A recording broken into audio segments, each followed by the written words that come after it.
What is going on, everybody? Welcome back to the channel. Welcome back to Opera Anna. My name is Anna. I am an opera singer, and today I am here to opera up your life with a brand new Aria Explained. We've had lots of Puccini and Verdi in this series, some Rossini, a little bit of Rossini, but there is one composer whose absence is, quite frankly, glaringly obvious.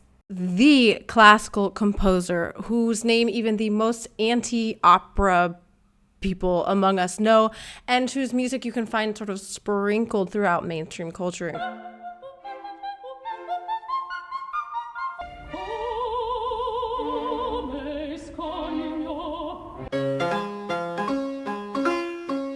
The one composer that the jury requires be in your audition packet. That's right, Wolfgang Amadeus Mozart. And we're starting off with a very famous aria, at least in the opera world, that you can sum up with literally one word. Madamina. Il catalogo è questo. Leporello's aria, Madamina, il catalogo è questo, otherwise known as the Catalogue Aria. And if you don't know what this catalog is that I speak of, then you might want to stick around and subscribe and follow on Instagram. Thank you, Opera Anna. Those of you who know this aria know that it comes from the opera Don Giovanni by Mozart.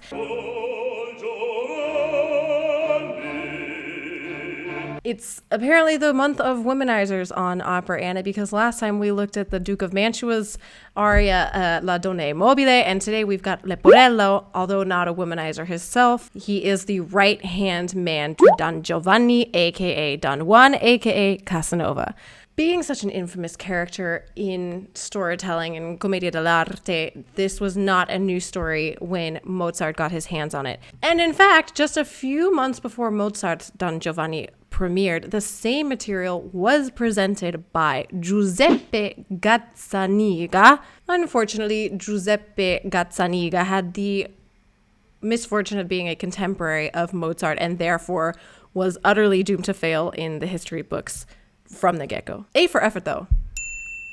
His version of Don Giovanni contained an almost identical scene to the one that we're going to look at today, in which Leporello produces this book for Donna Elvira, which tells us that this story had been told by actors on commedia dell'arte stages already for years and years, and people probably knew this story well. What exactly the commedia dell'arte is and why it's so important for opera is enough for an entire other video, which I promise I will make soon. But suffice it to say that the characters of the commedia were very, very well-known stereotypes that returned in different situations again and again and again. Mozart, Leopold. So Mozart's version of Don Giovanni came about with the help of librettist Lorenzo da Ponte, with whom he wrote 3 operas in total, Don Giovanni being one of them, which generally seen as being Mozart's biggest masterpieces. The Mozart da Ponte collaboration produced Le Nozze di Figaro in 1786, Don Giovanni in 1787, and Così fan tutte in 1790. So they just pumped them out. That's like barely 4 years, and they had 3 operas. So as I said before, Leporello is the servant of Don Giovanni. Don Giovanni has made basically a career of seducing women across the European continent.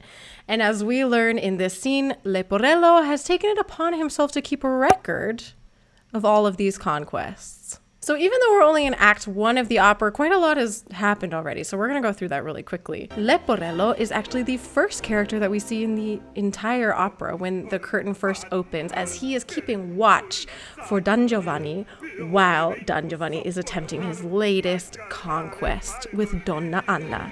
And whether this conquest is consensual or just a straight-up rape is debated in the opera worlds, especially depending on who your director is, but we're gonna go with non-consensual. Don Giovanni kills Donna Anna's father, the commendatore, as he fights for her honor, which sets off this whole sequence of events for the rest of the opera. If that hadn't happened, then nothing would have happened in the whole opera. Later, Leporello tries to tell Don Giovanni that he needs to change his ways, and when they hear a woman singing about being abandoned by her lover. Don Giovanni, being Don Giovanni, immediately goes off to try and flirt with her, but no sooner has he decided to do this than they recognize each other. Donna Elvira is seeking revenge on Don Giovanni himself.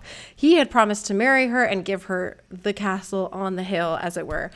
But that was clearly just a line, and he didn't give that to her. And now he tries to make a quick getaway and tells Leporello to deal with it and tell her the truth so that she'll be turned off to him and just leave him alone. And then we get this aria. Madamina. That's a pesto. Questo. So here we have the book. Osservate, leggete con me. Osservate. So good. It's just the melody. I love this aria so much. Not the subject matter, but the aria. So just before this aria started, Leporello had a little recitative with Donna Elvira. They were just talking back and forth, and he restates what he said in the recitative. Every village, every country, with every name, he has written it down. Just a little bit obsessive and weird, but okay. Okay, so each country, Italy.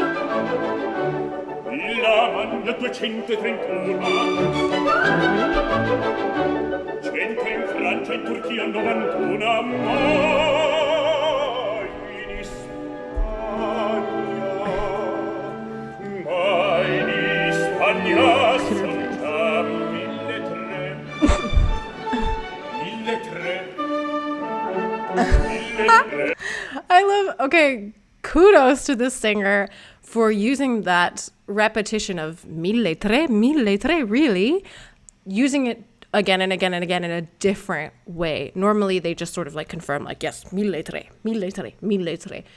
But he's like, wait, that can't be right. Really? But so this is the punchline of the entire aria. In Spain, there are 1,003 women that he has seduced. Donna Elvira just gets more and more horrified as it goes along, and I love that the singer Luca Pisaroni, like I said, just uses the words so well. It's really fantastic acting from Luca Pisaroni. Unfortunately, this is not enough to convince her fully to just go home and leave it alone, but that's a different aria explained. Ma fra queste contadine, cameriere cittadine, van contesse e baronesse, marchesane, principesse, e madonne d'ogni grado, d'ogni forma, d'ogni età. So he's listing all the different types of women that Don Giovanni has seduced. So we've got baronesses, we've got women of all ages, of all statuses, countesses, waiting maids, etc., etc., etc. And I would say that this is the most pattery of the entire aria, which we talked about when we looked at largo al factotum, what a patter aria is and what that means.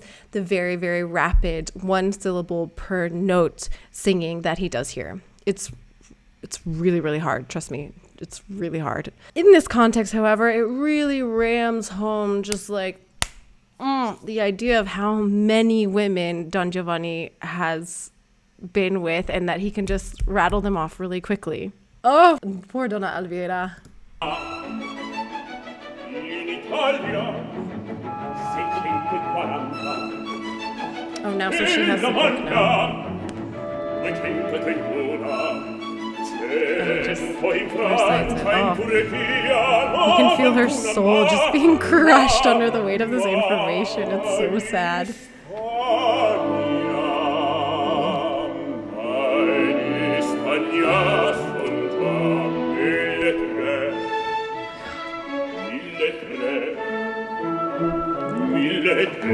Queste contadine, cameriere, cittadine, ma contesse, baronesse, marchesane, principes, e madonne d'ogni grado, d'ogni forma, d'ogni età, d'ogni forma, d'ogni età, d'ogni forma, d'ogni età.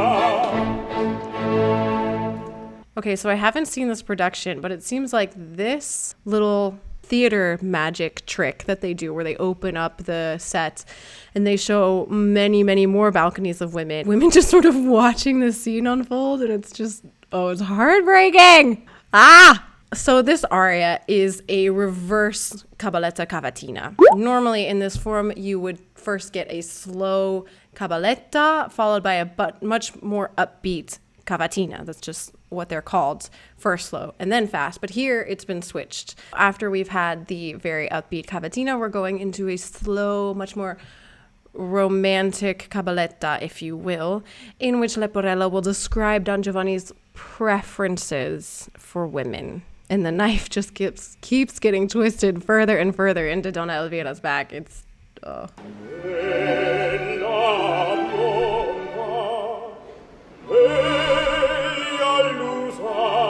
It's like a fever dream almost. She might think she's hallucinating.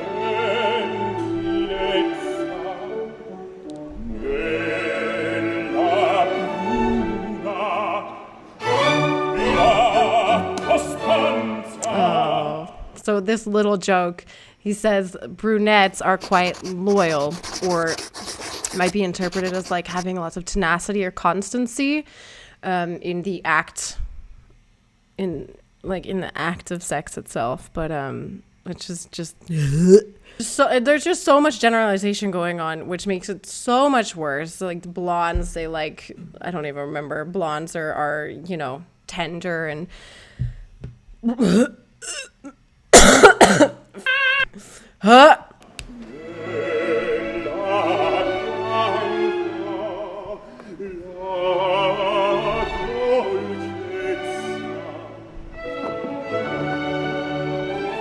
And she still hasn't left yet. Oh God, if I were her, I would have been gone.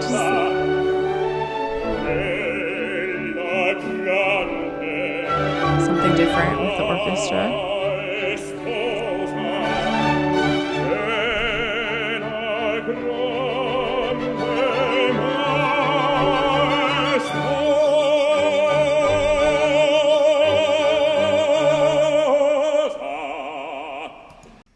Okay, seems like a good place to stop. That is some serious pucker in that high note. God damn. It's like looking around. He looks like a scared deer. From my feeling, he blows out a little bit. The vibrato gets a little bit wobbly, but still, he's killing it. Killing it. Oh, my favorite part. La piccina.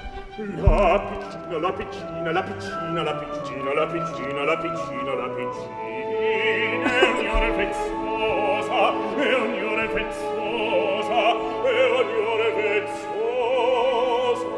It's so playful and so Mozart while being so cutting at the same time.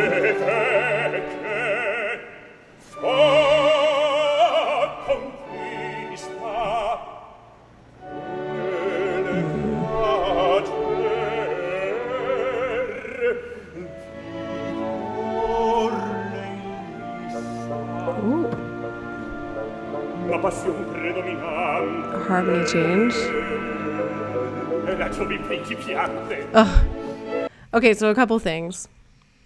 First of all, it's a talent of Mozart. Obviously, he was a genius, but I find it really exceptional how he can put the most messed up of lyrics, messed up of text, to this absolutely gorgeous music to talk about something so disgusting.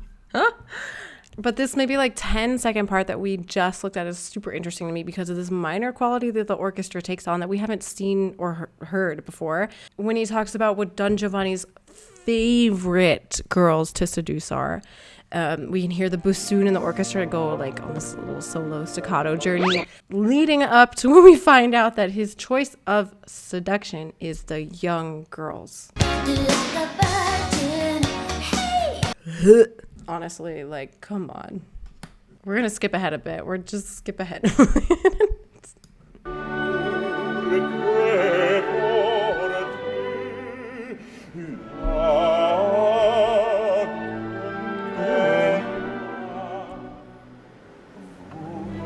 Boy better step off.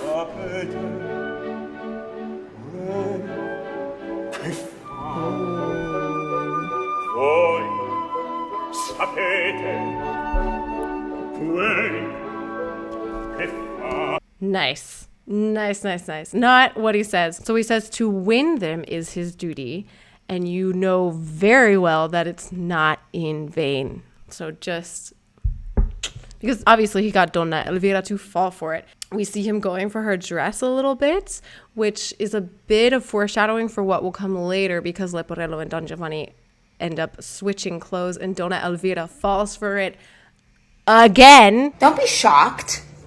You're shocked? And I think here Leporello is living just a super little bit,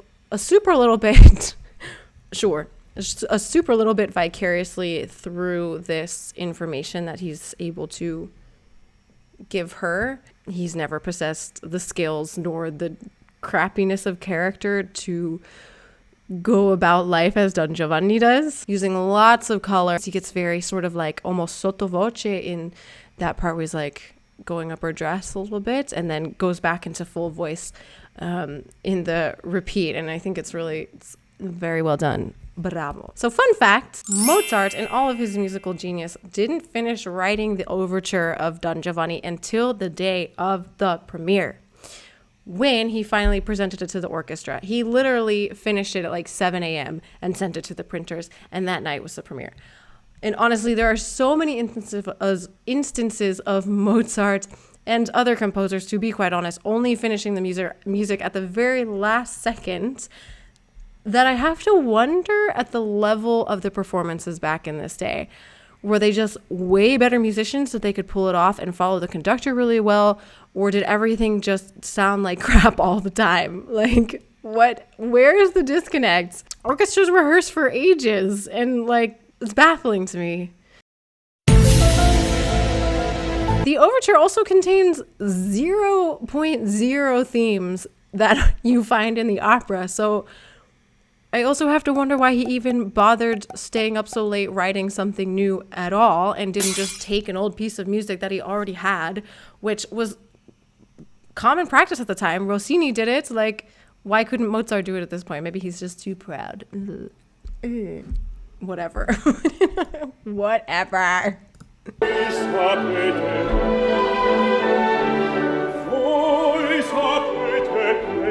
So it just repeats and repeats and repeats everything that he did. Very classical Mozart.